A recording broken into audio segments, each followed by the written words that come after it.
And we encounter strange dimensions of the Spirit.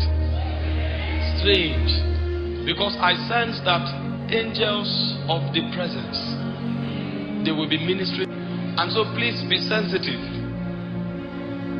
It may be before I start sharing, while I'm sharing, when I'm done sharing, some persons will be drawn. That's how some people come, even ministry that is spiritual. They read Bible, Genesis to Revelation, and they come with scriptures. They are looking for where to quote it so that people can say this person knows Bible. The first meeting they have, they begin with diarrhea.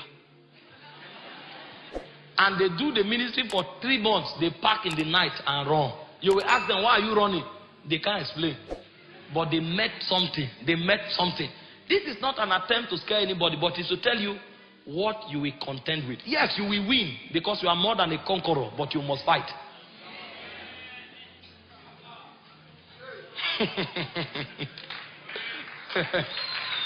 Do you know why I love this subject? Because the person who taught it is the teacher of grace. It was Paul that taught us about spirit ranking and spirit civilization.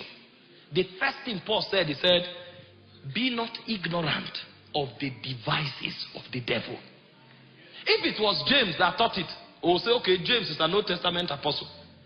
Because James spoke about anointing oil and other things. You say, James doesn't understand grace. It is Paul who taught it. Number one, he said, be not ignorant of the devices. Because they are devices of the devil.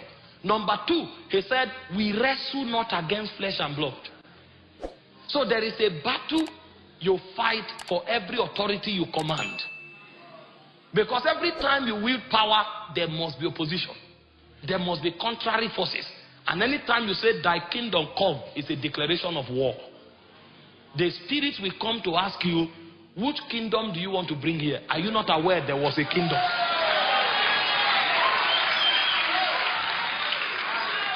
Are you not aware there was a kingdom? There was a kingdom here. So when you say, thy kingdom come, you are trying to uproot the existing kingdom to bring another one. There will be war.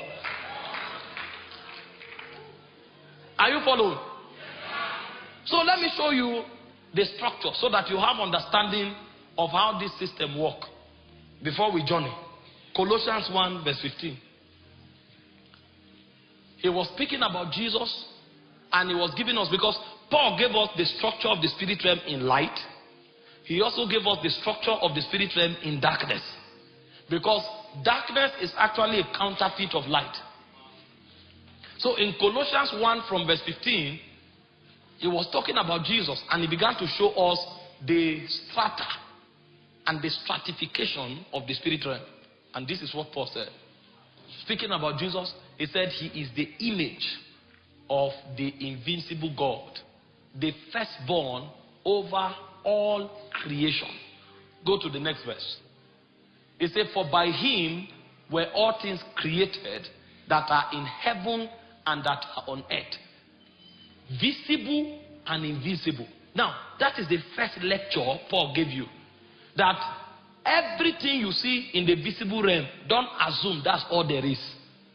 He said there is a heaven before there is an earth, and there's also an invisible realm before there is a visible realm. And so he began to show us the structure of the invisible realm. Because probably we know the visible realm and how it works, but we may not know how the invisible realm works. And then he began to show us that after Jesus the creator, there is a structure in the spirit realm that regulates the administration of power in the heavenlies. And he said, number one, they are what? Thrones. He said, number two, they are dominions. He said, number three, they are principalities. And he said, number four, they are powers. And he said, all things were created through him. That means all the other physical things you know, they were created. But this is how the authority, the ranking system of the spirit realm works.